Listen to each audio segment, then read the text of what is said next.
దేవుని వాగ్దానం.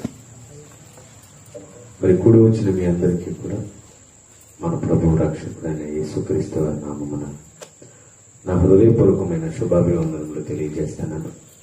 ప్రియులరా, ఈరోజు మన ధ్యానాంశం పట్టుదలతో పరలోకము. ఏంటండి? పట్టుదలతో పరలోకము. సమాజంలో నుండి మనుషులుగా బ్రతుకుతున్న మనకు కొన్ని విషయాలను మనం ఆలోచిస్తుంటే, కొన్ని పదాలను గురించిన పరిస్థితులు మనకు ఎదురైనప్పుడు ఆ పదాలు పలకటానికి ముందుగానే ఆ పదాలలో ఉన్న అర్థాన్ని గమనించిన వారమే కొన్నిటి విషయమై ఎక్కువగా ఆలోచిస్తూ ఉంటాం. ఒక ఇల్లు కట్టాలి అనుకున్నాం అనుకోండి, అది కట్టాలి అనగానే ఏదో తెలియని ఆందోళన మనసులో స్టార్ట్ అవుతూ ఉంటుంది. అసలు నా పరిస్థితి ఏంటి, నా దగ్గర ఉన్న డబ్బు ఏంటి, నేను ఎంతవరకు నేను అనుకున్న దాన్ని సాధించగలను. అలాగే ఒక కూతురు వివాహం గురించి ఆమెకు చెయ్యాలి అనే ఆలోచన కలిగినప్పుడు అసలు ఏం చేయాలి, నాకున్న శక్తి సరిపోతుందా, ఎలాంటి వరుణ్ణి మా అమ్మాయికి తీసుకురావాలి, అసలు ఏం చేయాలి అని సహజంగా మానవ జీవితంలో మనిషికి కొన్ని పరిస్థితులు ఎదురైనప్పుడు ఆ పరిస్థితుల గురించి భయపడుతూ ఉంటాడు, విపరీతంగా ఆలోచిస్తూ ఉంటాడు. అలాగే శరీరానికి ఏమైనా అనారోగ్యం వచ్చిందనుకోండి, అనారోగ్యం కలగ్గానే ఆలోచిస్తాడు, భయపడుతూ ఉంటాడు, చనిపోతానేమో అని ఆలోచిస్తాడు. ఇలా ఆలోచించుకుంటూ వెళితేనండి ఎన్నో విషయాల్లో మనిషి చాలా దీర్ఘంగా ఆలోచిస్తాడు. కానీ పరలోకం గురించి మాత్రం మనిషి ఆలోచించడమే చెప్పాలి.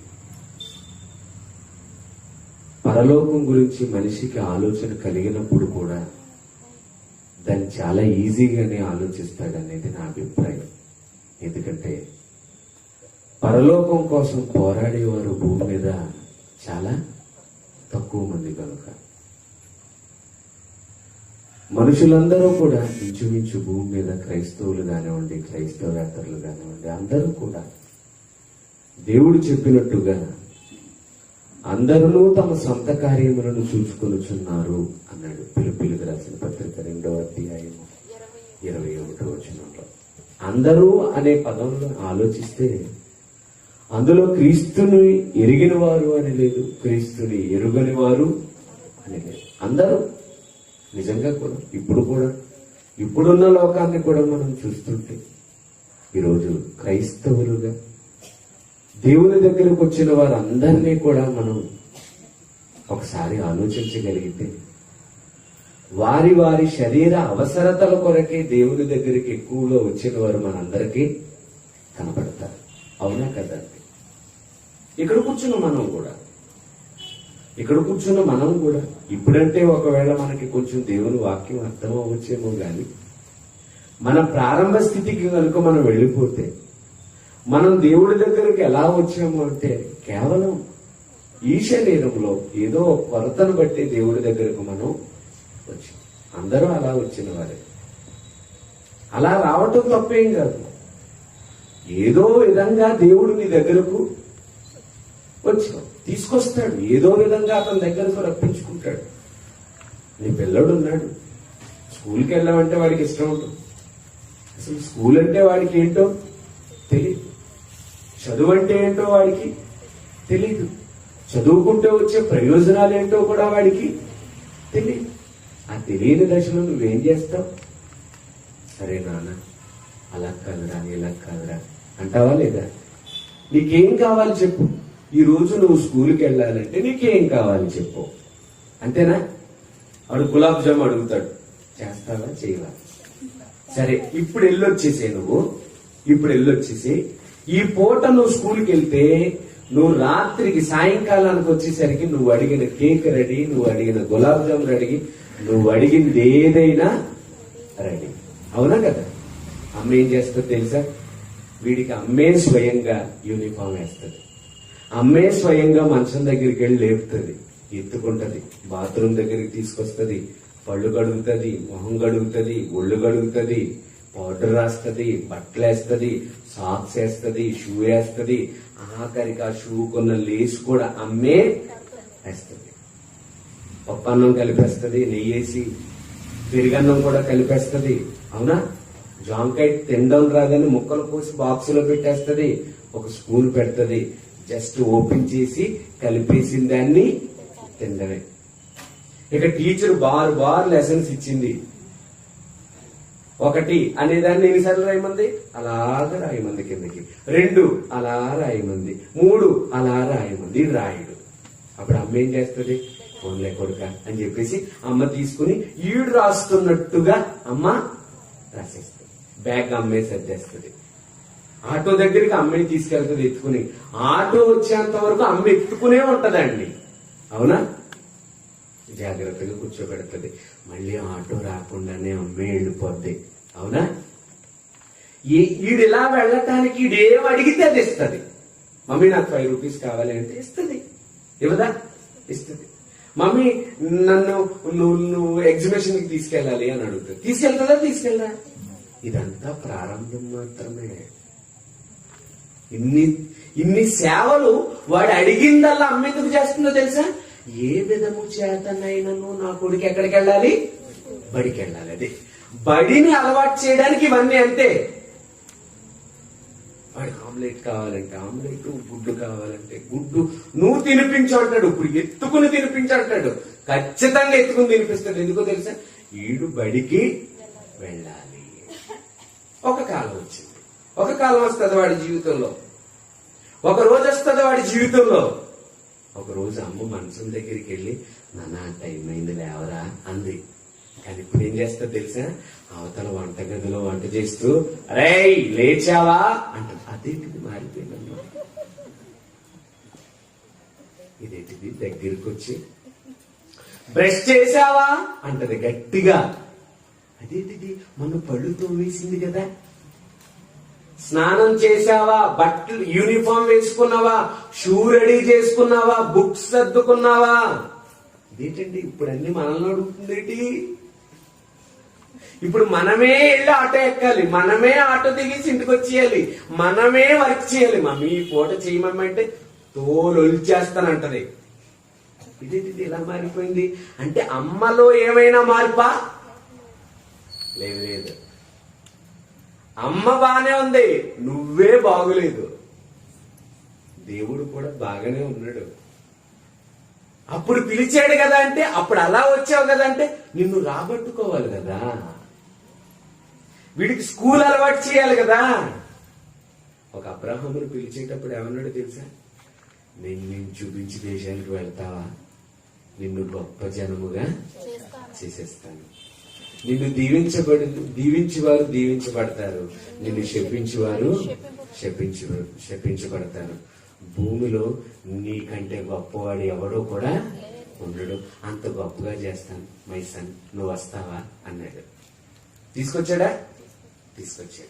తీసుకొచ్చి ఎప్పటి వరకు ఉన్నాడో తెలుసా? ఇదిగో ఈ ఇశ్రాయేలీయుల ప్రజలు 12 గోత్రముల వారిగా విస్తరించే వరకు వరాలే వరాలు. ఎవరికి? ఆంక్షలు లేవాళ్ళకి. వీళ్ళు 12 గోత్రముల వారు అయిపోయిన తర్వాత, వీరు బానిసలుగా వెళ్లిపోయిన తర్వాత మోషేని వీళ్ళకి నాయకుడిగా పెట్టి ఆ బానిసత్వం నుంచి విడిపించి, అదిగో ఆజ్ఞలు కలిగిన పలకలో ప్రభువు ముందు లేవు కదా ప్రభు ఆజ్ఞలు అంటే, కుదరదు నాయన, మరి నువ్వు రావాలి కదా నా దగ్గరికి. అందుకే అన్నాడు, ప్రయాసపడి భారము మోసుకొనుచున్న సమస్త జనులారా నా యొద్దకు రండి, నేను మీకు విశ్రాంతి కలుగు చేతును అన్నదాకే క్రైస్తవ్యం ఆగిపోయింది. కింద ఇంకోటి అన్నాడు, మీ మీద నా కాడి ఎత్తుదును. అసలు కాడుందనే కదా అయ్యా దించుతానన్నావు. ఏంటి ఎలా ఆగిపోయిందో చూసారా, ఎక్కడ ఆపేసిందో చూసారా క్రైస్తవ్యాన్ని. రండి అనగానే వచ్చేసాం, అమ్మయ్య మనకి ఏ భారము. పౌలు గారు ఏమంటున్నారు తెలుసా, సువార్త ప్రకటించవలసిన భారము నా మీద. భారమా? మరి ఇది ముందు చెప్పలేదు కదా, రండి మీకున్న భారాన్ని నేను దించుతా. నువ్వు అక్కడ దాకానే చదివావు దాన్ని, నువ్వు కిందకి చదివితే అసలు రహస్యాలు బయటపడతాయి. అవునా కదండి ప్రియమైన దేవుని పిల్లలు. దేవుడు చాలా గొప్పవాడు. దేవుడు రాసిన ఈ మహావేదం కూడా చాలా గొప్పది. కానీ మనిషి దాన్ని చదవటంలో, దానిని అర్థం చేసుకోవటంలో, దాన్ని అనుసరించటంలో ఏమైపోతున్నాడు? విఫలమైపోతున్నాడు. మనస్సు తెలుసుకోవాలి. అందుకే అన్నాడు, ప్రభు మనస్సు ఎరిగిన వాడు. నీకు ఆయన మనస్సు తెలుసా? భార్యతో కాపురం చేయటం కాదు, భార్య మనస్సు భర్తకు అర్థం కావాలి. ఒక్కొక్క భార్య బాధపడుతూ ఉంటది. ఏమన్నా తెలుసా, ఏమండి మీరు ఏంటండి అలా దిగులుగా ఉన్నారని అడిగామనుకోండి, ఆమెను ఏంటి నాకు దేనికి లోట్లేదండి, తిన్నంత తిండుందండి, నేను ఒక చీర అడిగితే మా ఆయన 2 చీరలు తెస్తాడండి, పిల్లలను కూడా బాగా చదివిస్తున్నామండి, చాలా ఆస్తుందండి, కానీ మా ఆయన గారు ఎప్పుడు మనసు విప్పి నాతో మాట్లాడరండి. అంటే ఈవిడికి ఎంత ఉందనేది ముఖ్యం కాదు ఈమెకి. ఈమె భర్త ఏం చేయాలి? అర్థం చేసుకోవాలి. ఈమెతో తన మనస్సు విప్పి ఏం చేయాలి? మాట్లాడాలి. ఆమె భార్య అయినా, భర్త అయినా, పిల్లలైనా, తల్లిదండ్రుల ఎవరైనా సరే. ఈరోజు దేవుడు కూడా అదే కోరుకుంటున్నాడు. ప్రభు మనస్సు ఎరిగినవాడు ఎవడు?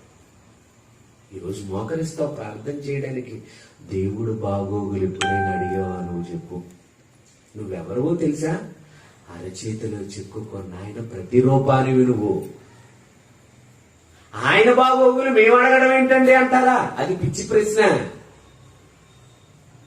మైకిల్ గారికి ఒక కూతురు ఉందండి, పెళ్లి చేశాడు, అత్తారింటికి పంపాడు. పెళ్లి చేసినప్పుడు వాళ్ళ అల్లుడి గారికి ఏవేవో ఇస్తానని వాగ్దానం చేశాడు. ఇప్పుడు భర్త గుర్తు చేసాడు, ఏమయ్యే మీ నాన్న ఏవో పండిస్తానన్నాడు, ఉంగరం అన్నాడు, వాచి అన్నాడు, అదన్నాడు, ఇది అన్నాడు, ఏమి లేదంటే అంటే సరేలేండి ఈసారి వెళ్ళినప్పుడు తప్పకుండా మా నాన్నగారు గుర్తు చేస్తానండి అని చెప్పింది. ఒకరోజు వచ్చింది. వచ్చిన తర్వాత నాన్నగారు మరి మా ఆయనకి బండి ఇస్తానన్నారు కదా, ఏదో ఉంగరం చేయించుకోవడానికి డబ్బులు ఇస్తానన్నారు కదా, మాకు రిమైనింగ్ బ్యాలెన్స్ కట్నం అదేదో రావాల్సి ఉంది, అది కూడా ఇస్తానన్నారు కదా, అదే మాట్లాడదామని వచ్చానండి మీతోటి. సరే నాన్నగారు మరి ఉంటానండి అని వెళ్ళిపోయింది అనుకో. ఈయన పరిస్థితి ఎలా ఉంటుందో ఒకసారి మీరు ఆలోచించండి. బండి ఇవ్వటం ఈయనకి లెక్క కాదు, ఇవ్వవలసిన డబ్బులు ఇవ్వటం లెక్క కాదు, పెడతానన్న ఉంగరం కూడా ఆయనకి పెద్ద లెక్కేమి. వెంటనే భార్యని పిలుస్తాడు, ఏమండి నా మనసంతా చాలా బాధగా ఉంది. ఎందుకు బాధండి? కూతురు వచ్చింది కదైతే, ఇన్నాళ్ళు నేను దాన్ని పెంచేది కదైతే, నాన్నగారు మీరు ఎలా ఉన్నారని నన్ను అడగలేదే. బండి అంది, ఉంగరం అంది, డబ్బులు అంది, అదంది, ఇదంది తప్ప డాడీ మీరు ఎలా ఉన్నారు డాడీ అని మాత్రం నన్ను నిజంగా నేను తట్టుకోలేకపోతాను. అంటే ఈ తండ్రి ఆ కూతురు నుంచి ఆశిస్తున్నది ఏంటి? డాడీ మీరు ఎలా ఉన్నారు డాడీ, ఆ పలకలింపు, ఆ ప్రేమ, ఆ ఆప్యాయత, అది ఆ కూతురు దగ్గర నుంచి ఆయనకు కావాలి. ఏమండి ఆఫ్టర్ ఆల్ ఒక మట్టి మనిషే ఒక కూతురు నుండి అది కోరుకుంటున్నప్పుడు మనం ఎవరమండి? ఆయన కలలు గన్న ప్రతిరూపాలమా కాదా? కలలండి. కలలు గంటే మనం వచ్చాం ఎక్కడికి? కోట్ల సంవత్సరాల క్రిందట తన మెదడులో మెదిన ఆలోచనకే మనం అందరం రూపుదిద్దుకుని భూమి మీదకి, ఈ భూమి మీదకి వచ్చిన ఎవరండి దేవుని బాగు కోరుతున్నారు చెప్పండి? ఆయనకి ఏంటండి పరలోకంలో సూపర్ గా ఉన్నాడండి అనుకుంటున్నారా? లేదండి. మా నాన్నకేంటండి బోలెడంత ఉందండి అంటే కాదు, నువ్వు మనసు విప్పి నీ తండ్రితోని తల్లితోనూ మాట్లాడాలి. ఈరోజు ప్రభు మనస్సుతో ఎంతమంది సరైన సంబంధం పెట్టుకున్నారు చెప్పండి? మీకుందా మంచి రిలేషన్? ఎవరితోటి? దేవుడితో. ఏవో మొక్కుబడిగా మోకరిస్తారు, మీ అవసరత లేదో ముందు మోకరించగానే పరలోకమందున్న డాడీ, తండ్రి, మిమ్మల్ని విడిచి వచ్చి నేను చాలా కాలం అయిపోయింది, మీరు ఎలా ఉన్నారు డాడీ? ఎక్కడ అలా అడగగానే ఆ తండ్రికి ఎలా ఉంటది? ఎలా ఉంటది? ఒక ఏసీ లోకానికి వస్తే ఈయనే నా ప్రియ కుమారుడు, ఈయన యందు నేను ఎందుకు, ఆయన ఎందు ఆనందం. భూమి మీదకి వచ్చాడు గాని ఏ రోజు తన ఇష్టాన్ని నెరవేర్చుకోవాలని ఆయన, నేను నా ఇష్టము నెరవేర్చుకున్నట్టుకు రాలేదు, నన్ను పంపిన వాని ఈ పదం అనగానే మురిసిపోయేవాడండి ఆయన. నా తండ్రి, నా అంతటి నేనేమీ చెప్పట్లేదు, నా తండ్రి దగ్గర వినిన సంగతులే మీకు. ఈరోజు మనం ఎలా బ్రతుకుతున్నాం? మాట్లాడితే పరలోకపు తండ్రి నామస్మరణలో ఉండగలుగుతున్నామా చెప్పండి? మాట్లాడితే మన నోటి వెంబడి పరలోకపు తండ్రికి మహిమ దక్కేటట్టుగా మన పలుకులున్నాయా చెప్పండి? తండ్రి గుర్తొస్తున్నాడా? తండ్రి మన పలుకుల వెంట వస్తున్నాడా? తండ్రి మన ఆలోచనలో ఉన్నాడా? తండ్రి మన చేతల్లో ఉన్నాడా? తండ్రి మన కదలికల్లో ఉన్నాడా? మనం ఆయన తండ్రి పిల్లలమండి. ఆ తండ్రి పిల్లలం మనం అంతా. ఆయనకి మనకి అపారమైన సంబంధం. ప్రభువా, తరతరముల నుండి మాకు నివాస స్థలము ఈనాటిది కాదు బంధం, కొన్ని తరాల క్రింద. ఎన్ని తరాలు ప్రభువా అని అడిగితే, భూమిని లోకమును పుట్టింపక మునుపు యుగ యుగములు నీవేమా. అసలు ప్రకృతి పొట్టక ముందటి బంధం అండి దేవుడితోటి. ఆ బంధం ఏంటండి ఇలా మారిపోయింది? ఒక 20 లేకపోతే 10 సంవత్సరాలు కాపురం చేసిన ఇద్దరు భార్య భర్తలు విడిపోయారు అనుకోండి. 20 సంవత్సరాలు పెంచిన కొడుకు తండ్రి నుండి వేరైపోయాడు అనుకోండి. ఈ బంధం పగిలిపోయినందుకే మనుషులు చాలా బాధపడతారు. అలాంటి బంధాలు పోయినందుకు మంచాన పట్టేసిన వారు కూడా చాలా మంది. మరి మనకు ఈ దేవుడికి ఉన్న బంధం ఏంటో తెలుసా? తరతరాల బంధం. ఆ తరతరాలు ఎన్ని తరాలు అంటే, ఈ ప్రకృతి పుట్టక ముందటి ఈ బంధాన్ని ఎవరు కాపాడుతున్నారు చెప్పండి? ఈ బంధాన్ని ఎవరు కాపాడుకుంటున్నారు చెప్పండి? ఇది ఎంత విలువైన బంధము అని మనసు మమేకం చేసుకుని దేవుడితో సహవాసం చేస్తున్నారు చెప్పండి ప్రియమైన దేవుని పిల్లలు. అందుకే ఆయన గురించి పూర్తిగా అర్థం కాలేదు, ఆయన ఉన్న లోకం గురించి కూడా మనకి పూర్తిగా అర్థం కాలేదు. చనిపోయిన వాళ్ళందరూ వెళ్ళిపోతారు అనుకుంటున్నారు. ఎక్కడికి? పరలోకమా? క్రీస్తుని అంగీకరించి తండ్రి కుమార పరిశుద్ధాత్మ నామంలో బాప్తిసం తీసుకుని ఏదో సంఘానికి వచ్చి రొట్టె తీసుకుని ద్రాక్షారసం తీసుకున్నంత మాత్రాన, ఏదో ఒక సంఘంలో సభ్యుడిగా పేరున్నంత మాత్రాన పరలోకం వెళ్ళిపోతారా? పరలోకం అంత ఈజీయా? మైకేల్ గారు, మీరు రేపు పొద్దున అమెరికా వెళుతున్నారని చెప్పండి ఆయనతోటి. నేనా 10 సార్లు అంటాడు మీతోటి. ఏమన్నా తెలుసా? నేనెందుకు వెళ్తానండి బాబు, నాకు పనేంటి? చూసారు? పోనీ మీలో ఏ ఒక్కరినైనా మరి పొద్దుట మీకు దుబాయ్ ప్రయాణం ఖరారైందన్నాను అనుకోండి, ఎలా ఉంటది? బోళ్ళన్న ఆలోచనలు. మేమెందుకు వెళ్తాం? అసలు అక్కడికే మాకు సంబంధం ఏంటి? అసలు అక్కడికి వెళ్లాల్సినంత అవసరత మాకు,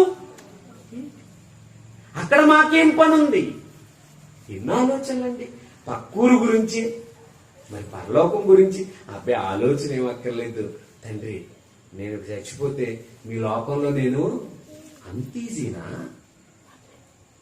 అంత ఈజీయా? పరలోకం అంటే అంత ఈజీయా? అవును, మనిషికి పరలోకం అన్నా ఈజీయే, నరకం అంటే ఇంకా ఈజీ తనకే. ఒక రాత్రి రైల్వే స్టేషన్ లో ఉండాల్సి వచ్చింది అనుకోండి, దోమలట నరకం చూపించినాయి అంట. ఏంటి? దోమ పోటుతోటి నరకాన్ని సమానం చేసేసుకున్నోడికి నరకంలో ఎలాంటి పరిస్థితులు ఉంటాయో మనం ఏం చెప్పగలం చెప్పండి? ఇంకా ఎవరైనా చక్కగా మొత్తం ఇల్లంతటికి సెంటర్లు వేసి పెట్టేసి, అటాచ్డ్ బాత్రూములు, మంచి సోఫా సెట్, మంచి సీలింగ్, మంచి కలర్స్ తో వేసేసాడు అనుకోండి, ఆ ఇంట్లోకి వెళ్ళొచ్చి ఏమంటాడు తెలుసా? ఏమండి, ఇల్లుందండి, స్వర్గాన్ని తలపిస్తుందండి అంటాడు. ఇల్లునేమో స్వర్గంతో పోల్చేసుకున్నాడు, దోమపోటునేమో నరకంతో పోలి చేసుకున్నాడు. ఇప్పుడు వీళ్ళకి పరలోకం గురించి నరకం గురించి మనం ఏం చెప్తే అర్థం అవుద్ది చెప్పండి? ఇల్లుని చూసినప్పుడల్లా స్వర్గం గుర్తొస్తుంది, దోమ పొడిచినప్పుడల్లా అంత ఈజీనా? చూసారా, అంత ఈజీ కాదు. కొన్ని మాటలు దేవుడు రాసిన వాటిని ఆలోచిస్తుంటే, అది చదివితేనే గుండెల్లో రైళ్లు పరిగెట్టిస్తున్నాయి. చాలా కాలంగా చదువుకుంటున్నాం బైబిలు, చాలా సార్లు చదువుతున్నాం బైబిలు, కానీ మనస్సు దాని మీద లేకపోవటం వల్ల మనకంత చలనం అనేది కలగట్లేదు. కానీ ఈరోజు ఆలోచిద్దాం. పట్టుదలతో సాధించాల్సిన లోకం పరలోకం వెళ్ళాలి అంటే ప్రతి ఒక్కడికి ఏముండాలో తెలుసా? పట్టుదల. పట్టుదల లేకుండా ఎవ్వరూ పరలోకానికి, నీకున్న పట్టుదల ఏంటి? చూద్దాం ఎలాంటి భయంకరమైన మాటలు దేవుడు రాశాడో చూద్దాం. మత్తయి సువార్త 7వ అధ్యాయము, మత్తయి సువార్త 7వ అధ్యాయము 14వ వచనం. ఇరుకు ద్వారమున ప్రవేశించుడి, నాశనమునకు పోవు ద్వారము వెడల్పును. నాశనానికి పోయే ద్వారం ఎలా ఉందట?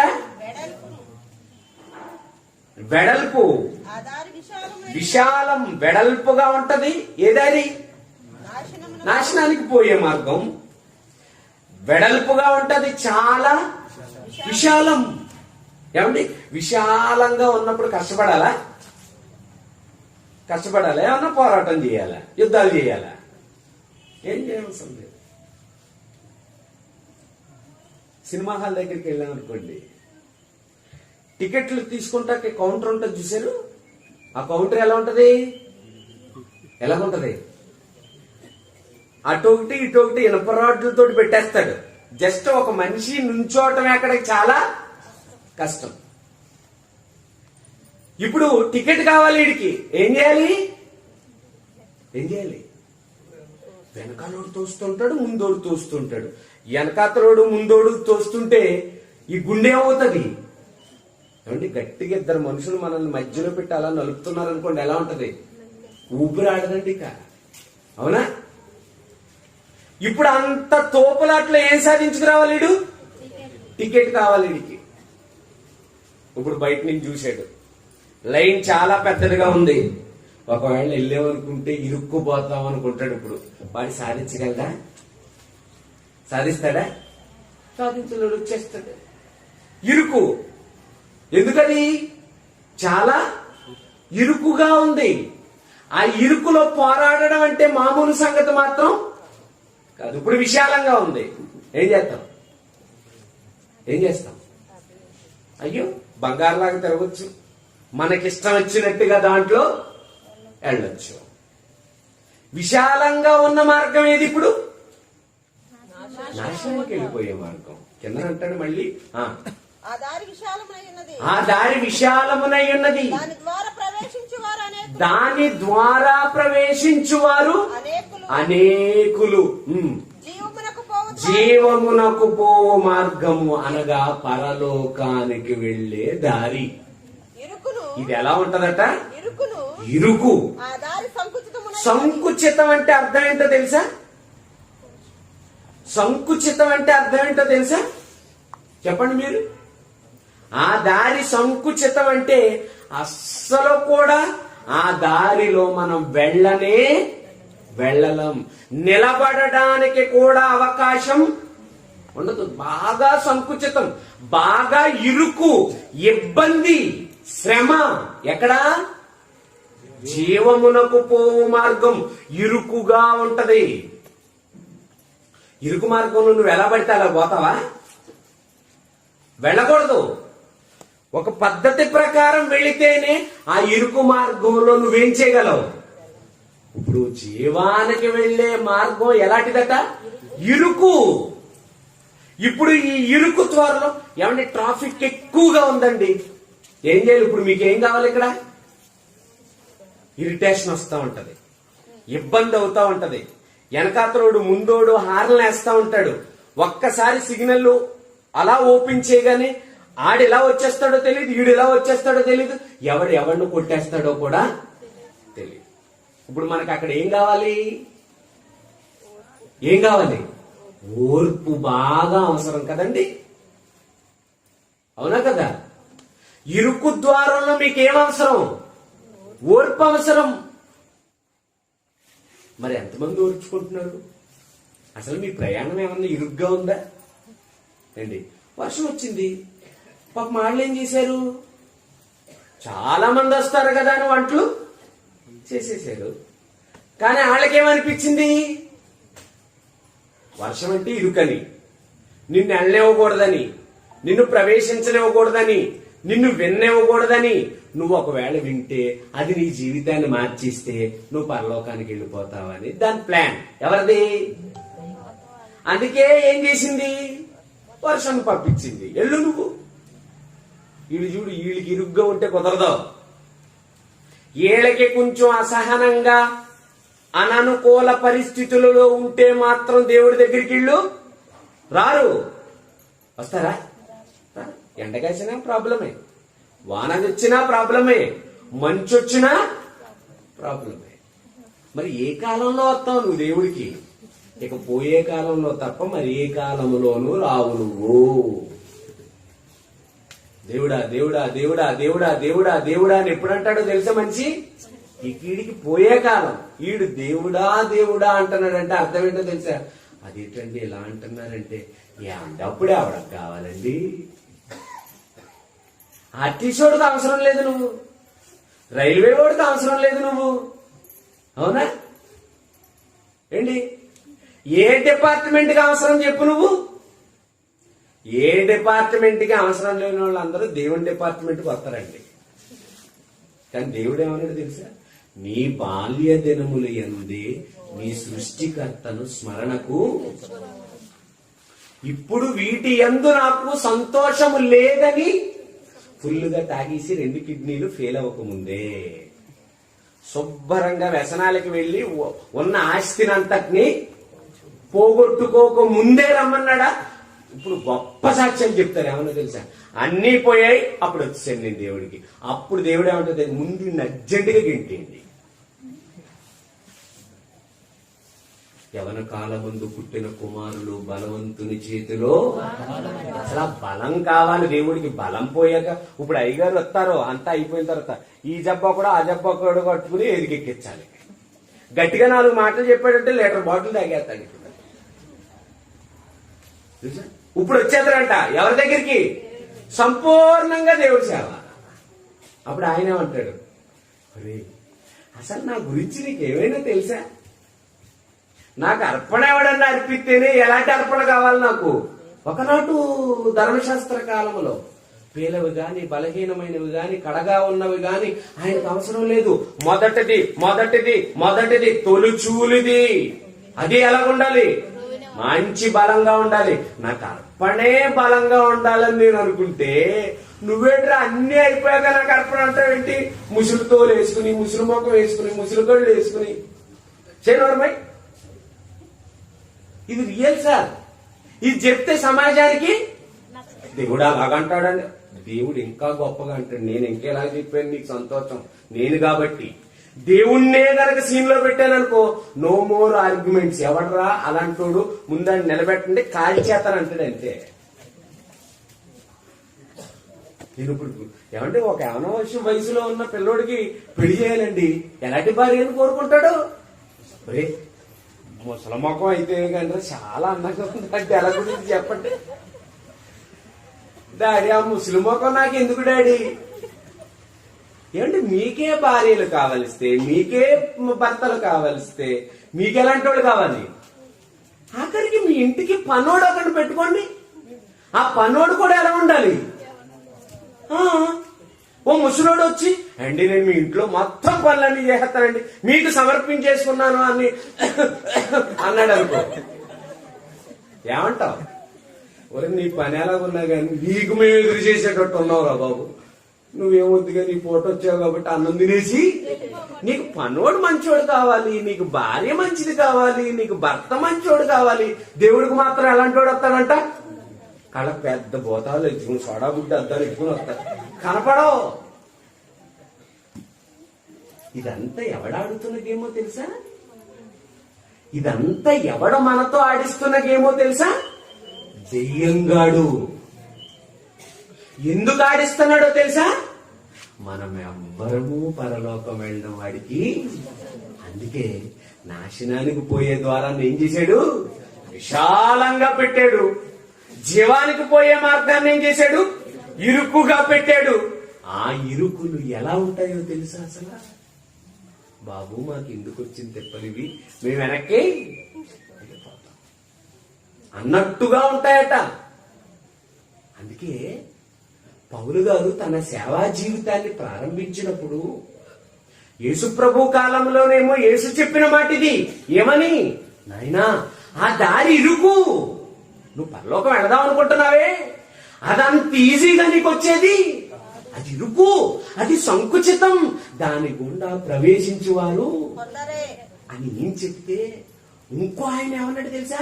అదే పౌలు గారు అపోస్తుల కార్యములు 14వ అధ్యాయము 22వ వచనం. అపోస్తుల కార్యములు 14వ అధ్యాయము 22వ వచనం. శిష్యుల మనస్సులను దృఢపరచి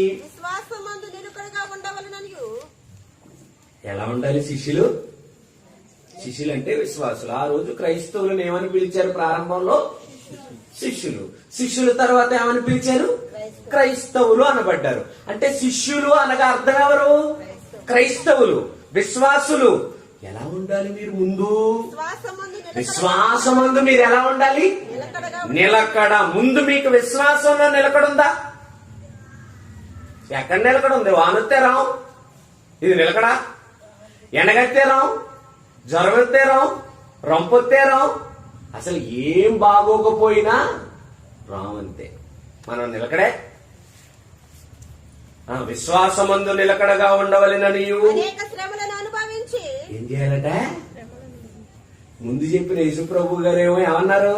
నాయనా, ఈ పరలోకం ఇరుకు, అస్సలు సంకుచితం ఇది అని ఆయన చెప్పారు. ఈయన వెనకాల వచ్చినాయి నేనంటారు. మీరు ముందు విశ్వాసమందు నిలకడగా ఉండాలి. మీ విశ్వాసం ఏమైపోకూడదు? సడలిపోకూడదు. విశ్వాసమందు చాలా బలంగా ఉండాలి మీరు. ఉండి మనము అనేక శ్రమలు అనుభవించి, అది మరి ఏమనుభవించాలట? అనేక శ్రమలు. అంటే ఇన్ని, అన్ని, కొన్ని అని చెప్పలేవు ఇక్కడ. ఎన్ని? అనేక శ్రమలు అనుభవించి మనము దేవుని రాజ్యములో. మరిన్ని శ్రమలు అనుభవించాలంటే నీకేముండాలా? పట్టుదల ఉండాలా వద్దా? అసలు ఇక్కడ కూర్చున్న మీరే ఆలోచించండి. అసలు మీరేమైనా శ్రమలు అనుభవించగలుగుతున్నారా? ఈ పొట్ట కోసం కాదు సుమండోయ్. బ్రతకడానికి 1,00,000 బాధలు మనందరికీ, అవునా కదా? బ్రతకటం అనే దాన్ని పక్కన పెట్టండి. మీకున్న చాలా మంది శారీరక శ్రమలు కూడా దేనికి అన్వయింపు చేసేసుకుంటారు? ఆత్మకి. ఇక్కడ మీకు మాట చెప్తాను. పౌలు గారిని రాళ్లతో కొట్టారు. ఎందుకు కొట్టారు? కొరడాలతో కొట్టారు. ఎందుకు కొట్టారు? మాట్లాడుతుంటే మూతి మీద కొట్టారు. ఎందుకు కొట్టారు? వాడ పగిలిపోయి ఒక రాత్రి పగలంతా కూడా ఎక్కడున్నాడు? సముద్రంలో ఉన్నాడు. ఎందుకున్నాడు? ఎవరి కోసం ఉన్నాడు? భార్య కోసమా? పిల్లల కోసమా? ఆస్తుల కోసమా? మరి దేనికోసం? ఒక్కటే కాన్సెప్ట్. ఏంటి? ఈ రాజ్య సువార్త సకల జనులకు సాక్షార్థముగా ఏం చేయాలి? ప్రకటించాలి. అంతేనా కదా? ఈ రోజు మనం ఎందుకు పడుతున్నాం బాధలు చెప్పండి. కొన్ని ఆర్థిక పరమైన ఇబ్బందులు మనకి ఎందుకు? దేవుని సేవకి ఏమైనా ఇచ్చేసా? రండి. ఆరోగ్యం పాడైపోయి బాధపడుతున్నావు, దేవుని సేవలో వాడేశా? నీకున్న ప్రతి సమస్యకు, బాధకు పక్కన ఒక కారణం రాసుకో. ఏది దేవుని కోసం వచ్చింది, ఏది నీకోసం వచ్చింది. చాలా మంది కూర్చుంటే లేగలేరు, లెగిస్తే కూర్చోరు. ఎందుకు అయిపోయింది అలా జీవితం? ఎవరి కొరకు అయిపోయింది? దేవుడు ఇక్కడ చెప్తున్నాడు పరిశుద్ధాత్మ ప్రేరణతో, మనము అనేక శ్రమలు అనుభవించి. గతంలో లాగా నిన్నెవరో కొరడాలతో కొట్టరు, గతంలో లాగా నిన్నెవరో రాళ్ళతో కొట్టరు, గతంలో లాగా నువ్వు మాట్లాడుతుంటే నిన్నెవడో వచ్చి మూతి మీద కొట్టేయడు. మరి ఇంకేంటి శ్రమలు అంటున్నావా? ఇదిగో మాట్లాడుతూ మాట్లాడుతూ నువ్వు ఆయన కోసం బలైపోవాలి. ఆలోచిస్తూ ఆలోచిస్తూ నువ్వు ఆయన కోసం బలైపోవాలి. నీకున్న సంపాదనను కరిగించి ఆయన సేవ చేయటం కొరకు సంపాదనను నువ్వు బలిగా. ఇవి బలులు, ఇవి నష్టాలు, ఇవి కష్టాలు, ఇవి బాధలు. మరి రోజు ఏది బాధ మనకి? ఉత్తిన వస్తుందా? ఏదది? పరలోకం. అసలు పరలోకం ఒట్టూరుకుని ఏసుకే రాలేదు, నీకెందుకు వస్తుంది? ఏసే అనేక శ్రమలు అనుభవించి, అనేక శ్రమలు అనుభవించాడు యేసు. ఆయన ఏప్రిల్కి రాసిన పత్రిక 5వ అధ్యాయము 7వ వచనం అండి. ఏమంటే ఆయన వచ్చిన లోకం ఆయన వెళ్ళిపోవాలండి, పట్టుదలతో బ్రతికాడండి. కళ్ళు ఎన్ని ఆకర్షిస్తాయండి బాబు, అసలు మనసు ఎంత ఆకర్షిస్తదండి, చేతులు ఎన్ని కోరుకుంటదండి, పాదాలు ఎక్కడెక్కడికో వెళదామంటదండి. అందా? అయ్యో ఒక్కసారి రంగుల రోకానికి చూపించండి వెళ్ళి. అప్పుడప్పుడు సిటీల్లోకి వెళ్ళినప్పుడు వాళ్ళు వేసుకుంటున్న బట్టలు, వాళ్ళు ప్రవర్తిస్తున్న విధానం చూసి అప్పుడప్పుడు అనుకుంటాం అనమాట, అమ్మయ్య ఈ దౌర్భాగ్యకరమైన ఏరియాలో దేవుడు మమ్మల్ని పుట్టించాలి. ఒకవేళ అక్కడ పుట్టించుంటే ఏం చేద్దామో మేము. ఏం తెచ్చు మనకి? ఎందుకలా అనిపిస్తుంది? అక్కడికి వెళ్ళగానే ఆ రంగురంగుల లోకం, ఆ మనుషులు ప్రవర్తిస్తున్న విధానం, వీటి ఎలా ఉన్నారు వెరైటీ వీళ్ళు, ఈ బట్టలు ఏంటి సగం సగం సగం బట్టలు అన్ని పూర్తిగా వేసుకోరా వీళ్ళు? అసలు పూర్తిగా వేసుకోవటం మానేసారండి. ఆ టీవీలో వాళ్ళు వేసుకోరు, రోడ్డు మీద వీళ్ళు వేసుకోరు. వాళ్ళు ఏదైతే ఇది వాళ్ళు ఏంటి గోల్ మనకి? ఇవన్నీ ఎందుకు జరుగుతుందో తెలుసా? శరీరాశ, నేత్రాశ, జీవకుడంబం, ఇవన్నీ లోకంలో ఉన్నాయి. ఇవి దేవుని వలన పుట్టినవి. ఎప్పటి నుంచి ఉన్నాయి? ఆది నుండి, మనిషి పుట్టిన దగ్గర నుండి ఇవన్నీ ఉన్నాయి. ఆడు దెయ్యంగా మారిపోయి భూమి మీదకి వచ్చిన దగ్గర నుండి ఇవన్నీ ఉన్నాయి. ఇవన్నీ ఆడు సృష్టించేశాడు. ఈ లోకాధికారం అంతయు వాడికి అప్పగింపబడింది. మార్చేశాడంతే లోకాన్ని అంతటినాడు. మన కళ్ళుకు ఇంపుగా అందంగా తయారు చేసేసాడు దీన్ని. ఈ రంగురంగుల లోకాన్ని చూసుకుని ఎవరిని మర్చిపోతారో తెలుసా? మనం దేవుడిని పక్కకు పెట్టేస్తున్నాం. ఇరుకు ద్వారం గురించి ఆలోచన లేదు. అనేక శ్రమలు అనుభవించాలన్న తలంపే మనకి లేదు అసలు. ఏది శ్రమ అండి? పరలోకం అండి మన కళ్ళ ముందున్నది. మన ముందున్నది మన మరణం తరువాత మనకు దక్కబోయేది పరలోకం. ప్రియమైన దేవుని పిల్లలారా, పరలోకం గురించి మీ మనసులో మీకు ఎలాంటి అభిప్రాయం ఉంది? పరలోకం కావాలి అంటే నీకు పట్టుదల చాలా అవసరం. లూకాసు వార్త 13వ అధ్యాయము 24వ వచనం. లూకాసు వార్త 13వ అధ్యాయం 24వ వచనం. ఆయన వారిని చూచి ఇరుకు ద్వారమున ప్రవేశింప. ఏం చేయాలి నువ్వు? పరలోకానికి వెళ్ళాలి అంటే పోరాడాలి. ఏం చేయాలి? పోరాటం. మరి మనకేది పోరాటం? జీవన పోరాటమే ఉంది మన దగ్గర. పరలోక పోరాటం లేదు. పరలోక పోరాటం ఉందా? ఇదిగో పోరాటం అంటే ఇలా ఉండాలి. ఎన్ని కార్యక్రమాలండి. ఫోన్ చేస్తారు ఆయన, అన్నయ్య మంచి టైటిల్ కావాలి. ఆయన మాట్లాడే మొదటి మాట ఏంటో తెలుసా? ఆత్మీయంగా బలపడాలి. ఏం చేయాలట? ఎవరో ఆయన, వాళ్ళ ఆవిడ గారా, వాళ్ళ పిల్లలా, ఎవరో వాక్యాన్ని వినడానికి వస్తున్న వాళ్ళందరూ ఆత్మీయంగా ఏమవ్వాలట? ఏంటా కోరిక? పోరాడుతున్నాడు. ఎందుకు ప్రయాసపడుతున్నాడు? ఎందుకు ఆశపడుతున్నాడు? ఎందుకు నలిగిపోతున్నాడు? ఎందుకు తనను తాను ఖర్చు పెట్టుకుంటున్నాడు? ఆయన సొంత ఇల్లు కూడా లేదండి పాపం. సొంత ఇల్లు కూడా లేదు. నెలొచ్చేటప్పటికి కొన్ని లక్షల రూపాయల ఖర్చు. ఎందుకండి? ఒకనాడు ఇటలీ పటాలమనబడిన పటాలములో శతాధిపతి అయినా కొర్నేలి అనే ఒకడున్నాడటండి. ఆయన ధర్మ కార్యాలు ఎక్కడికి వెళ్ళాయో తెలుసా? అది మీ పనులు, భూమి మీద మీరు చేస్తున్న పనులు ఎక్కడ పట్టాలో తెలుసా? కుంభస్థలాన్ని పట్టాలి. ఇల్లు లేకపోయినా, ఎన్నో ఆర్థికపరమైన పరిస్థితులు ఉన్నా, వచ్చిన రాబడిలో చాలా మట్టుకు దేవుని సేవ కోసం వ్యయపరుస్తూ అనేకులను దేవుని వాక్యంలో నింపాలనే కోరిక దేనికో తెలుసా? ఆయన చేస్తున్న ప్రతి ధర్మకార్యం ఎక్కడికి వెళ్ళాలి? దేవుని సన్నిధిలో జ్ఞాపకార్థముగా చేరిపోయేట. మరి మనం ఏం చేయాలి? మనం విని చక్కగా ఇంటికి వెళ్ళిపోవాలి, అంతేనా? లేదండి, మీరు కూడా మీ ధర్మ కార్యాలు దేవుని గ్రంథములో వ్రాయబడేటట్టుగా మీరు భూమి మీద బ్రతకాలి. ఏ ఉద్దేశాన్ని బట్టి మీకు పరలోకంలో స్థానం ఇవ్వాలి అండి. ఆఫ్టర్ ఆల్ ఆంధ్రప్రదేశ్ లో ఒక చిన్న పార్టీ ఉంటది. అది తెలుగుదేశం అవ్వచ్చు, అది కాంగ్రెస్ అవ్వచ్చు, అది వైసీపీ అవ్వచ్చు, మరింత ఏదన్నా అవ్వచ్చు. నేను వెళ్ళాను అనుకోండి, ఏమండి మీ పార్టీలో నాకు టికెట్ ఇవ్వండి అని అడిగాను అనుకోండి, ఇస్తారా? టికెట్ ఇచ్చేవాడికి ఎంత గోల ఉండాలండి వెనకాల, అవునా? ఎంత సామర్థ్యం కావాలండి వాడికి? వాడిని నిలబెడితే పార్టీ గెలుస్తాదనే నమ్మకం ఎవరికి కలగాలి? ఇంతకీ టికెట్ ఇచ్చిన టికెట్ ఎంతకాలం పనిచేద్దురా అంటే కేవలం 5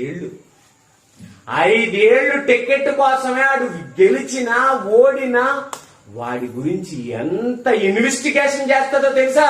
ఎవరో పార్టీ అధిష్టానం. మరి ఈరోజు నీకేం కావాలో తెలుసా? నీకు పరలోకంలో స్థానం. ఎన్నాళ్ళండి ఇది? కొన్నేళ్ల, కొన్ని నెలల, కొన్ని సంవత్సరాల? లేదు, ఈ లోకాన్ని విడిచిపెడితే యుగ యుగాలు కూడా నువ్వెక్కడుంటావు? మరి నీ స్థాయి అంచనా వేయడా? నీ కష్టం అంచనా వేయడా? పార్టీ కోసం నువ్వు పడుతున్న కష్టాన్ని అంచనా వేసే టికెట్ ఇస్తారు ఎవరికైనా, అవునా? నువ్వేం మూసావని ఇవ్వాలి, నువ్వేం నిందలు పడ్డావని ఇవ్వాలి, నువ్వేం చేస్తున్నావని ఆయన రాజ్యములో నీకు ఒక స్థానాన్ని కల్పించాలి. అధికారంలో ఉన్నా లేకపోయినా చాలా మంది నాయకులను చూస్తున్నారా మీరు? అధికారంలో ఉన్నా లేకపోయినా పార్టీలో వాడికంటూ ఒక స్థానం కావాలి అని ఎన్నో కార్యక్రమాలు తన సొంత ఖర్చులతో చేస్తాడు. నాకక్కడ గుర్తింపు కావాలి, అవునా కదా? నాయకుడు దగ్గర నాకేం కావాలి? గుర్తింపు కావాలి. మరి మన నాయకుడు ఎవరు? దేవుడు కాదా? అవును, ఈ నాయకుడు కొన్ని చెప్తే కొన్ని తెలియవు, దొంగ మాటలు చెప్తే నమ్ముతాడు ఈ నాయకుడు. కానీ ఆ నాయకుడు ఉన్నాడు చూసారా, ఎవ్వడు దొంగ మాట చెప్పినా వాని క్రియల చొప్పున ప్రతి వానికి పరలోకం. జీతం అంటే పరలోకం. మరి నీ క్రియలేవి? నువ్వు క్రియలు చేయలేకపోవడానికి కారణం ఏంటో తెలుసా? అది ఇరుకు ద్వారం. నిలబడ్డం చాలా కష్టం అక్కడ, అది సంకుచితం. రేషన్ షాపులోనే లైన్లో నిలబడడానికి మనకి ఇష్టం ఉండదు, అవునా కదా? రైల్వే టికెట్లు తీసుకునేటప్పుడే మనకి లైన్లో నిలబడడం ఇష్టం ఉండదు. పక్కనోడికి చెప్తాం, అయ్యా కొంచెం నీ టికెట్తో పాటు నా టికెట్ కూడా తీసే. శ్రమను తట్టుకోం, భారంగా ఉంటే ఒప్పదు. కానీ మనము మాత్రం పరలోకం వెళ్ళాలి అనుకుంటున్న వారు మాత్రం అనేక శ్రమలు అనుభవిస్తేనే రాసుకోవాలి చిట్టాలో.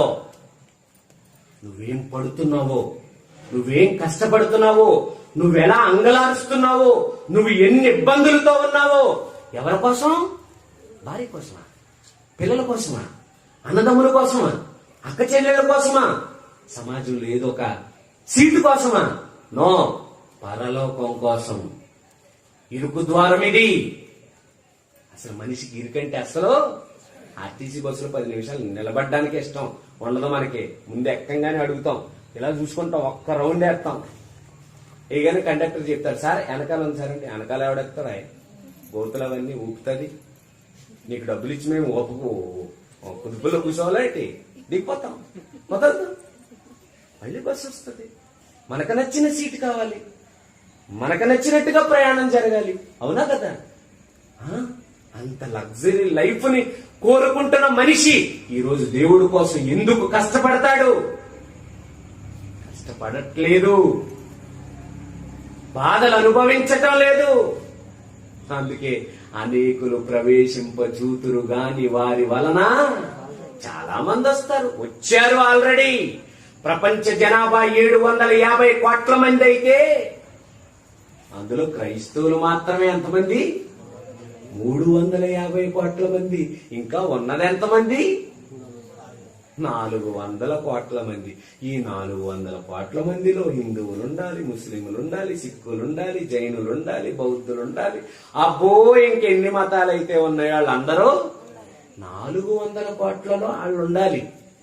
కేవలం 350 కోట్ల మందిలో ఎవరున్నారు అంటే అత్యధిక జనాభా, అత్యధిక సంఖ్య ఎవరిది? క్రైస్తవులదే. మరి అనేకులైన వీళ్ళు, మరి దేవుడి వాక్యం ఏం చెప్పింది? అనేకులు ప్రవేశించాలనుకుంటారు కానీ వారి వలన అబ్బో, యేసు ప్రభు శిష్యుల సంఖ్య ఎంతో తెలుసా? ప్రారంభంలో ఎంతమంది? 80 మంది. ఎంతమంది అండి? 70 మంది. ఈ 70 మందికి ఒక్క మంచి ప్రసంగం చేశాడు అనమాట యేసు ప్రభు. ఏం ప్రసంగం కాదు, యోహాను సువార్త 8వ అధ్యాయమే ప్రసంగం. ఏమన్నాడు? నా రొట్టెను తిని, నా శరీరము తిని నా రక్తము త్రాగువాడే నిత్య జీవము గలవాడు, అంచెదే నాన్న అని లేపుతాను అన్నాడండి. అనగానే 2 చెవులు మూసుకున్నారటండి కొంతమంది. ఏమన్నారు వెంటనే? అసలు ఈయన శరీరం ఎవడు తినగలడు, ఈయన రక్తాన్ని ఎవడు తాగలడు, ఇది కఠినమైన మాట. మేము డ్రాప్ అయిపోతున్నాం. అప్పుడు యేసు ప్రభు మిగిలిన 12 మంది దగ్గర కూడా వెళ్ళాడు. ఏమన్నాడు తెలుసా? మీరును వెళ్ళిపోవాలనుకుంటున్నారా ప్రియులారా? అప్పుడు వాళ్ళు అన్నారు, ఏమన్నా తెలుసా? సీమోను పేతురు, ప్రభువా మేము ఎక్కడికి వెళ్తాం ప్రభువా? నీవే నిత్య జీవపు ఓటలు. 70 ఎంతకు పడిపోయింది? 12కు పడిపోయింది. ఇగో ఇక్కడ కూడా మీలో చాలా మంది ఉన్నారు కదా, మీ దగ్గర ఒకరు సేటట్టుకొస్తారు అనమాట. దేనికి? చెరగడానికి. ఒకసారి గొడ్లట్టుకు వచ్చేదంట డైరెక్ట్ గా. దేనికి? వేసేస్తాడంతే. ఏంటి వీడు బోధలన్నీ ఇలాగే ఉంటాయి అనుకోకండి. బోధ అంటేనే ఇది. అవునా కదా? ఎలిమెంటరీ స్కూల్లో చెప్తారు ఎలాగా, వాళ్ళు అక్కడ అల్లరి చేస్తూ ఉంటారు, ఇది ఇక్కడ ఫోన్ మాట్లాడుకుంటూ ఉంటారు. ప్రభుత్వ పాఠశాలలో జరిగేది అదే కదా. లేకపోతే 2 కాళ్ళు డెస్క్ మీద పెడతాడు మాస్టర్, వెనకాల ఇలా చేతులు పెట్టుకుని నిద్రపోతాడు. ఒక ప్రైవేట్ స్కూల్కి వెళ్ళామనుకో, ప్రతి స్కూల్ క్లాస్ రూమ్ లో కూడా సీసీ కెమెరా ఉంటది. ఈ సీసీ కెమెరా ఫుటేజ్ అంతా కూడా ఎవరి దగ్గర ఉంటది తెలుసా? ప్రిన్సిపల్ రూమ్ లో ఉంటది. ఎవడో 2 కాళ్ళు పైకి ఎత్తటం గాని, నెత్తి మీద చేతులు ఎట్టుకోవటం గాని, పిల్లల్ని గాలి గుల్లిరేయటం గాని ఇలాంటివి జరగవు. ఆడెవడన్నా తేడాగా వింటున్నాడని వీడికి తెలిసిందనుకో, వీడు జాగ్రత్తగా వెళ్ళి బెంచ్ మీదకి తలకాయ చొక్క గుద్దేతాడు అంతే. అందుకేనే కదా? అంతేనా కాదా? అందుకే కదా పిల్లలకి జాగ్రత్తగా చదువుతుంది. ఒక బోర్డు స్కూల్లో చదివేవాళ్ళు చూడండి, చదువుకోవాలనుకున్న వాడికి చదువు వస్తుంది, అందరికీ రాదు. కానీ ఒక ప్రైవేటు పాఠశాలలో అందరికీ చదువు వస్తుంది. ఎందుకు? బాగా తోముతారు అనమాట అక్కడ. అవునా కదా? మేము కూడా ఏం చేస్తున్నామంటే తోముతున్నామండి. ఆ తోముడు మీకు ఎలా ఉందో తెలుసా? అక్కడేమో మీరు తోమకుండా మీ ఇష్టాన్ని వదిలేస్తారు. వీళ్ళని శత్రువులు చేసుకోవటం ఎందుకులే, వీళ్ళని శత్రువులు చేసుకుంటే క్రిస్మస్ పండక్కి సొన్నమయ్యేళ్ళు పైన తాటాకులు వేయరు. అమ్మా సిస్టర్ గారు మీరు ఎలాగంటే అలాగా, బ్రదర్ మీరు ఎలాగంటే, ఇక్కడ మా పరిస్థితి ఎలాగంటే చెప్పనా, మేము ఎలాగంటే మీరు అలాగా, మీరన్నట్టు మేము అవ్వం. ఎందుకు? మేము అసలు శిశులైన మాస్టర్లు, మీరు మాస్టర్లు కాదని కాదు, వీళ్ళతో మాకు గొడవ ఎందుకని వదిలేశారు మీరు స్టూడెంట్స్ అంతే. మేమేం చేసాం, ఒక అడుగు ముందుకేసి రిస్క్ చేసుకున్నాం. ఏం పెట్టుకున్నాం మీతో మేము గొడవ. ఎందుకు గొడవ? ఏ విధము చేతనైనా మిమ్మల్ని ఎక్కడికి లాగాలి, పరలోకానికి తీసుకుపోవాలి, మిమ్మల్ని తోవాలి. మిమ్మల్ని మార్కులు తక్కువ వచ్చినాయనుకో, క్లాస్ రూమ్ లో మార్కులు తక్కువ వస్తే ఎవరినంటారు? పిలుతాడు పర్సనల్ గా రూమ్ లోకి, మనకు వెళ్తా గొడవ. అరే ఆ లెక్కల మాస్టర్ నువ్వు సార్ రమ్మని అంటాడు. రమ్మనగానే నీకు సగం చెమటలు కారిపోతాయి అక్కడే. ఎందుకు? పాఠాలు సరిగ్గా చెప్పలేదు. ఏరా నీ క్లాస్ ఏట్రా అలాగుంది దరిద్రుడు. ఎవరు తింటారు? ప్రిన్సిపల్. మన ప్రిన్సిపల్, మాకు ప్రిన్సిపల్ ఎవరు? సత్యవాక్యమును సరిగా ఉపదేశించాలి. దేవుని ఎదుట సిగ్గుపడనక్కర్లేని నువ్వు చక్కగా చెప్పలేదు, నిన్ను సిగ్గుపరిచేతానంతే. ఎక్కడ? ఏమంటే ఆయన సిగ్గుపరిస్తే మామూలుగా ఉండదండి. అందుకే మాకు ఈ బాధ. ఇది అర్థమైపోయి కొంచెం కఠినమైనా, కొంచెం ఇబ్బంది అయినా, ఏ విధంగానైనా మిమ్మల్ని కట్టి, మిమ్మల్ని ఒప్పించి, మీకు మంచి మాటలు చెప్పి మిమ్మల్ని ఎక్కడికి తీసుకెళ్లిపోవాలి? పరలోకం తీసుకెళ్లిపోవాలి.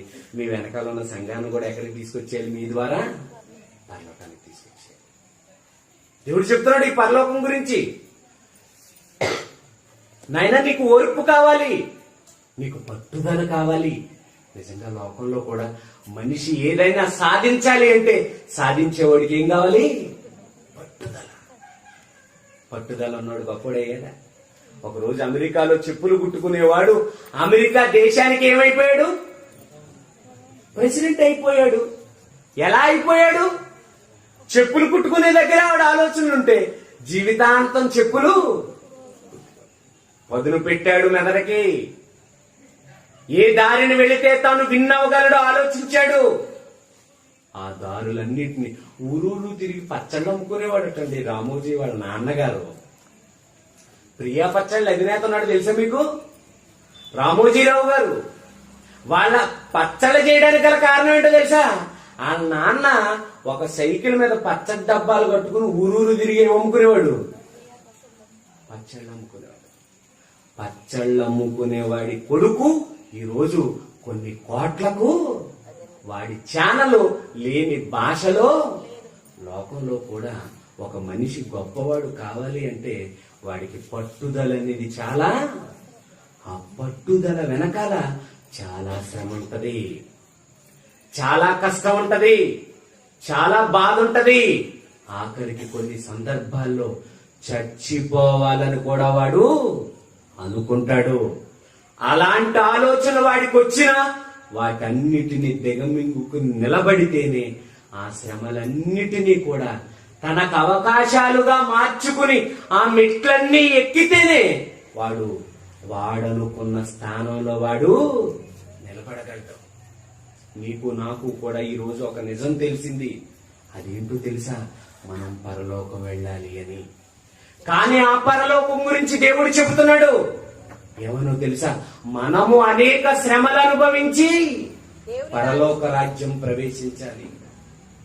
ఇరుకు ద్వారాన్న పోరాడాలి. మీరంతా పోరాడితే, పట్టుదలతో నువ్వు పట్టుకుంటే సాధించదంటూ ఏది లేదు. అందుకు దేవుడు ఒక అద్భుతమైన 2 ఉదాహరణలు చెప్పాడు. ఆ 2 చదువుకుని నిజంగా వాళ్ళు సాధించారు అంటే వాళ్ళ జీవితంలో ఏముందో తెలుసా? వాళ్ళకేముంది? పట్టుదల ఉంది. నిజంగా నువ్వు కూడా పట్టుదలతో ఉంటే నీ పట్టుదలే నిన్ను ఎక్కడికి తీసుకెళ్లిపోద్దో తెలుసా? పరలోకానికి తీసుకెళ్లిపోద్ది. దీనికి ఒక మంచి ఉదాహరణ చెప్పి నేను 2 రెఫరెన్సులు మీకు చూపించి ముగించే ప్రయత్నం చేస్తాను. ఒక స్కూల్లో అందరినీ కూడా టీచర్ ప్రేమించలేదు. ఒకరినో ఇద్దరినో మాత్రమే టీచర్ ఏం చేస్తుంది? ప్రేమిస్తుంది. ఆ ప్రేమించిన వాడిని ఏం చేస్తుందో తెలుసా? అరే ఇటు రారా అంటది. ఎగ్జామ్స్ రాబోస్తున్నాయి కదా, నువ్వేం చేస్తావు తెలుసా? నేను టిక్కు పెట్టినవన్నీ కూడా నువ్వు జాగ్రత్తగా చదువు, తప్పకుండా నువ్వేమైపోతావు. ఏమండి, వీడిని ప్రోత్సహించాలి అనే మనసు టీచర్కి ఎందుకు కలిగిందండి? ఎందుకు కలిగిందో తెలుసా?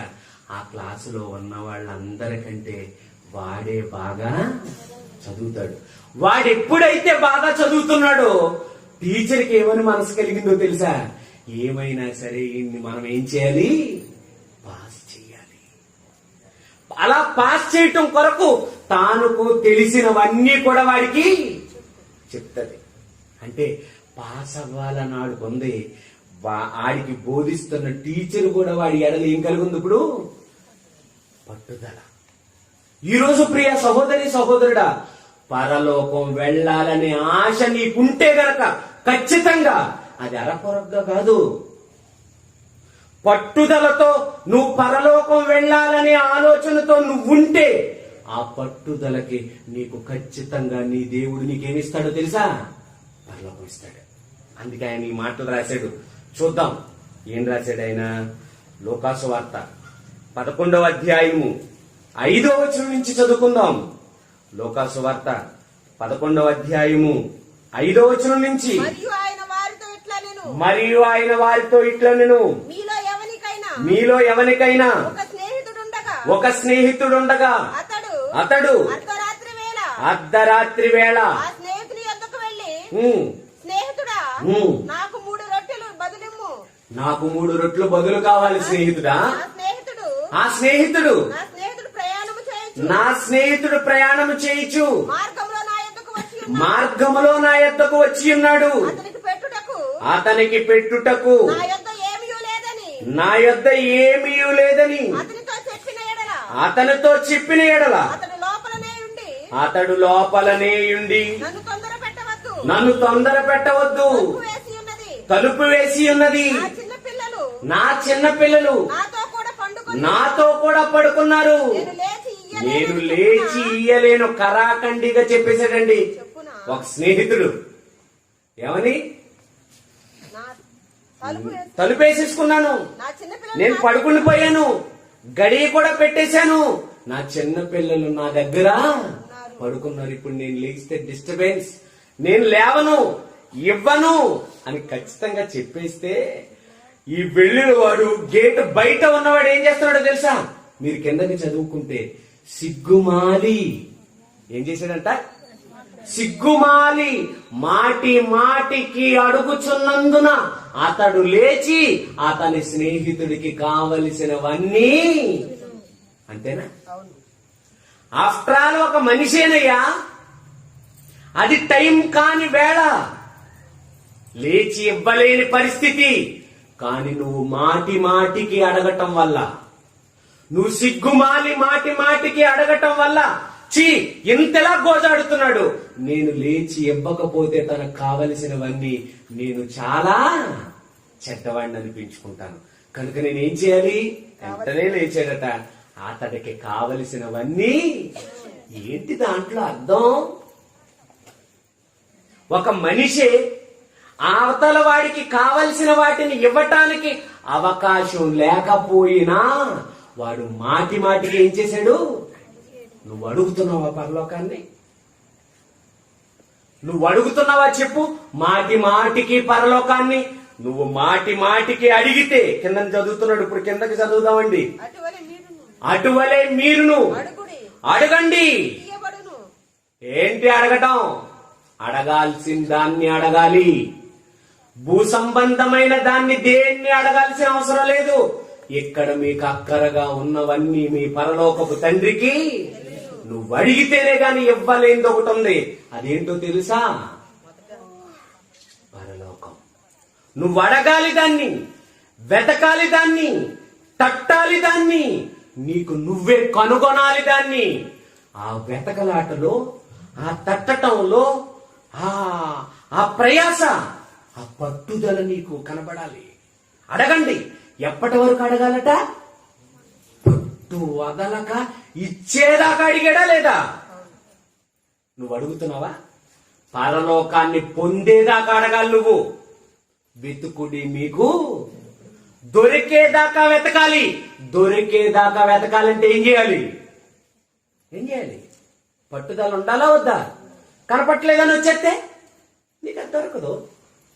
తట్టుడి మీకు తీసేదాకా తట్టాలి. తీసేదాకా తట్టాలంటే ఎవరింటికన్నా వెళ్ళాం, గేట్ 2 సార్లు కొట్టాం, తీయలేదు, ఏం చేస్తాం? వెళ్ళిపోతాం. ఆ ఇంట్లో ప్రవేశించలేం కదా. వచ్చిన పని అవదగా.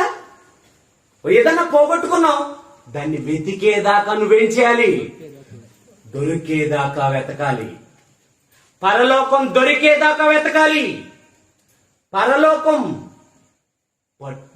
దొరికేదాకా నువ్వేం చేయాలి? వెతుకుతున్నారా? అడుగుడి మీకు ఇచ్చేదాకా అడగాలి. దొరికేదాకా అడగాలి, ఇచ్చేదాకా అడగాలి. ఇంకోటి తీసేదాకా తట్టాలి. ఇవన్నీ జరగాలంటే నీలో ఏముండాలి? వాడు సిగ్గుమాలి మాటి మాటికి ఏం చేశాడట? ప్లీజ్ నువ్వు ఇవ్వాలి. ఇక నువ్వే దిక్కు. స్నేహితుడా, నా స్నేహితుడు వచ్చాడు. స్నేహితుడు అయిన నువ్వే నాకు ఉపకారం చేయకపోతే ఈ రాత్రి వేళ ఎవరు నాకు? ఇంకెన్నో చదువుతున్నాడు బయటుండి, నువ్వు కూడా చదవాలి. ఎవరికి? దేవుడికి. ఏం కావాలంటే మరి నువ్వేమంటావు? నువ్వు చదువుతున్నావా? నువ్వు తడుతున్నావా? నువ్వు వెతుకుతున్నావా? లేదు. ఇంకో ఉపమానం కూడా చెప్పాడు చూడండి. లూకాసు వార్త 18వ అధ్యాయము. లూకాసు వార్త 18వ అధ్యాయము 1వ వచనం నుండి. వారు విసుకక నిత్యము ప్రార్థన చేయవలెనని చెప్పుటకు ఆయన వారితో ఈ ఉపమానం చెప్పాడు. దేవునికి భయపడకయు మనిషి. ఒక మహానుభావుడు ఉన్నాడటండి. ఈ క్యారెక్టర్ ఏంటో తెలుసా? ఈ దేవుడికి భయపడ్డు, మనుషులను లక్ష్య పెట్టడట. అలాంటోడు ఒకడున్నాడు. అలాంటోడు ఒక దగ్గరికి వెధవరాలు వెళ్ళిందటండి. దేనికోసం? ఆమె అతని దగ్గరకు తరచుగా వచ్చి నా ప్రతివాదికిని నాకును న్యాయము తీర్చుమని అడుగుచూ వచ్చెను గాని అతడు కొంతకాలమే ఒప్పుకోలేదటండి. తరువాత అతడు నేను దేవునికి భయపడకయు మనుషులను లక్ష్య పెట్టకయు ఉండినను ఈ వెధవరాలు నన్ను ఏం చేస్తుంది? తొందర పెట్టుచున్నది గనుక ఆమె మాటి మాటికి వచ్చి. ఒక వెధవరాలు ఒక న్యాయాధిపతి దగ్గర న్యాయం తీర్చుకోవడానికి, న్యాయం జరిగేంత వరకు ఏం చేస్తుంది? పోరాడుతుంది. నీకు పరలోకం దక్కేదాకా నువ్వు పోరాడగలవా ప్రియ సహోదరి సహోదరుడా? పరలోకం వచ్చే వరకు పోరాడాలి నువ్వు. పరలోకం వచ్చే వరకు పోరాడాలి అంటే నీలో చాలా పట్టుదల కావాలి. హెబ్రీయులకు రాసిన పత్రిక 10వ అధ్యాయము 36వ వచనం. హెబ్రీయులకు రాసిన పత్రిక 10వ అధ్యాయము 36వ వచనం. మీరు దేవుని చిత్తము నెరవేర్చిన వారై వాగ్దానము పొందు నిమిత్తము మీకు ఓరిమి అవసరమై ఉన్నది. దేవుడు మీకు వాగ్దానం చేసిన ఆ పరలోకం మీరు పొందాలి అంటే మీకు ఓరిమి పొందేదాకా, దాన్ని పట్టుకునేదాకా. ఒక యోగు దాన్ని పట్టుకున్నాడు. దాన్ని పొందాలి అంటే ఏం పోయినా లెక్క పెట్టలేదు. ఒక పౌలు కొరడా దెబ్బలేమి, రాళ్ల దెబ్బలేమి, వాడ పగిలిపోవటమేమి, వస్త్రహీనత ఏమి, ఆకలేమి, నష్టమేమి, కరువేమి ఎన్నో వచ్చాయి. ఓరిమి. మనకేది ఓరిమి? ఓర్పుతో కొనసాగించగలుగుతున్నారా? పట్టుదలతో పట్టుకున్నారా దేన్ని? ఒక రాత్రంతా పట్టుదలతో పెనుగులాడేసేటట్టండి. ఎవరో యాకోబు పట్టుదలతో సాధించాడు. ఇన్నిచ్చావు, సుఖమేంటి నాకు? భార్యలు ఇచ్చావు, ఆస్తి అంతా ఇచ్చావు, కానీ నా జీవితంలో యాకోబుని మాత్రమే ఉండిపోయింది. నన్ను ఇంకా మోసగాడిగానే చూస్తుంది ఈ సమాజం. నన్ను మార్చవా? తన్ను తాను మార్చుకోవడానికి ఆ రోజు ఒక రాత్రంతా దేవుడితో ఏం చేయాల్సి వచ్చింది? నీ పట్టుదల ఏంటి సహోదరి సహోదరుడా? వెళ్ళిపోతాను వెళ్ళిపోతాను వెళ్ళిపోతాను వెళ్ళిపోతాను, నాదే ఆ లోకం అంటున్నావే. ఆ లోకం కోసం వచ్చిన వారు, ఆ లోకం కావాలనుకున్న వారు, ఆ లోకం కోసం నియమించబడిన వారు ఎన్ని శ్రమలు, ఎన్ని బాధలు అంతము వరకు సహించారు వాళ్ళందరూ. ఒక రాత్రంతా పెనుగులాట. ఆ పెనుగులాటలో ఏమైపోయిందో తెలుసా? తన తొడ గూటి కొట్టాడంటే వదలలేదు. నువ్వు నన్ను మార్చితేనే గాని, నా జీవితాన్ని మార్చేస్తేనే గాని నేను వదలను నిన్ను. పట్టుదల, జీవితం మారేంత వరకు పట్టుదల, పరలోకం దక్కేంత వరకు పట్టుదల ఉందా? ఒక పౌల్లో ఉందండి. తిమోతికి రాసిన 2వ పత్రిక 4వ అధ్యాయము 7వ వచనం. తిమోతికి రాసిన 2వ పత్రిక 4వ అధ్యాయము 7వ వచనం. మంచి పోరాటము పోరాడి తిని, పరుగు కడముట్టించి తిని, మధ్యలో వదిలేయలేదు, శ్వాసము కాపాడుకుంటుంది. మధ్యలో అల్ప విశ్వాసం రాలేదు, మధ్యలో నేను దేవుడికి దూరం అయిపోలేదు. నా పోరాటం దేనికోసం? ఏది దక్కించుకోవాలని నేను వచ్చాను ఆ మహానుభావుడి దగ్గరికి. అది నాకు దక్కేసింది. ఒక యేసు కూడా అదే ఇచ్చాడు. చేయుటకు నీవు నాకు ఇచ్చిన పనిని నేను సంపూర్ణముగా చేసి భూమి మీద నిన్ను మహిమపరిచిన ప్రకారము దేవాన్ని చిత్తము నెరవేర్చి ఇప్పుడు నీ దగ్గరకు. మీరు నెరవేర్చారా? మీరు పట్టుదలతో బ్రతుకుతున్నారా? చెబుతున్నాడు, మంచి పోరాటము పోరాడి తిని నా పరుగు అలా తీర్చేయాలంతే. ముగించాలి అంటే ఏం చేయాలి? ఒక్కొక్కడు పని మధ్యలో వెళ్ళిపోతా ఉంటాడు. అప్పుడు ఆయన ఏమంటాం మనం? ఒరే, ఏ పని కడక చేయవారా నువ్వు అంటే ముగించని వాడు అవసరం లేదు మనకి. మంచి పోరాటము పోరాడి తిని నా పరుగు కడముట్టించి తిని విశ్వాసమును కాపాడుకుంటుని, ఇక మీదట నా కొరకు. అది పట్టుదలతో సాధించాడు. ఆయన పట్టు విడిచిపోవడానికి ఎన్నో శ్రమలు అనుభవించాడు.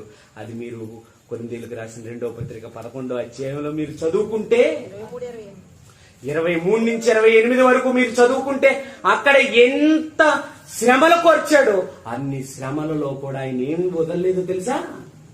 పట్టు వదలలేదు. మీరు కూడా పట్టు వదలని ఒక పౌలు జీవ కిరీటాన్ని పొందేశాడు. మీరు కూడా పట్టుదలతో ఉంటే మీకేమొస్తుంది? పరలోకం వస్తుంది. మీ పట్టుదల మధ్యలో వదిలేస్తే మిమ్మల్ని నేనేమీ చేయలేను. కానీ అంతము వరకు సహించిన వాడు మాత్రమే రక్షింపబడతాడు. ఎన్నో లాగుతూ ఉంటాయి ఈ మధ్యలో, ఎన్నో ఆపదలు వస్తూ ఉంటాయి ఈ మధ్యలో, ఎన్నో శోధనలు వస్తూ ఉంటాయి ఈ మధ్యలో. కానీ వాటన్నిటిని మీరేం చేయకండి, లెక్క పెట్టకండి.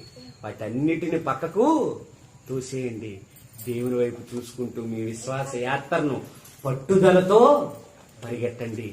మీ కొరకు తప్పకుండా దేవుడు జీవకిరీటాన్ని, పట్టుదల, ఊరిమి, ఓర్పు ఇవి లేకుండా ఎవ్వరూ పరలోకాన్ని స్వతంత్రించుకోలేరు. దేవుడి కొద్ది మాటలు మీ వినికిడిలో దీవించునుగాక. ప్రార్థన చేసుకుందామండి.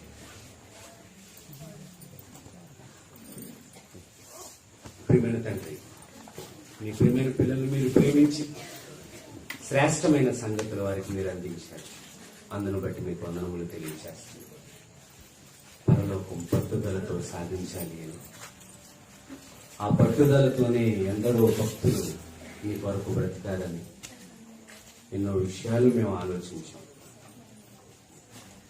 ఆలోచించిన విషయాలన్నిటినీ నీ ప్రియమైన పిల్లల వారి మనసులో ముద్రించుకుని భద్రపరుచుకుని తండ్రి పట్టుదలతో తమ విశ్వాస యాత్రను సాగిస్తూ మీ కొరకు నమ్మకంగా యథార్థవంతులుగా బ్రతికే తండ్రి ప్రసాదించారు. ఈ సమావేశానికి విచ్చేసిన దైవజనులు,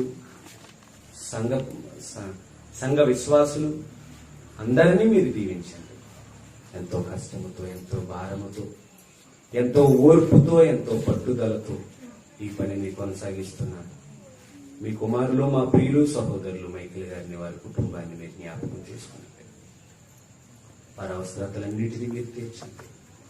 వారు మీ కొరకు ఏమైతే ఆలోచిస్తున్నారో ఆ ఆలోచనలన్నిటినీ సఫలం చేయండి.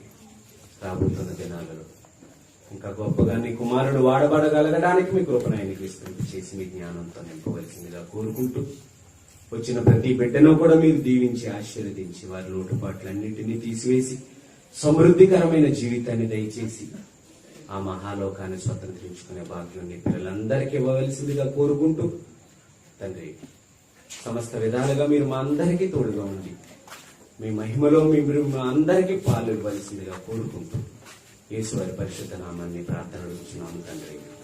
ఆమేన్. తండ్రి దేవుని ప్రేమ, ప్రభువైన యేసుక్రీస్తు వారి కృప, పరిశుద్ధాత్మ యొక్క అన్యోన్య సహవాసము సన్నిధి ఇప్పుడు ఎల్లప్పుడూ మనందరికీ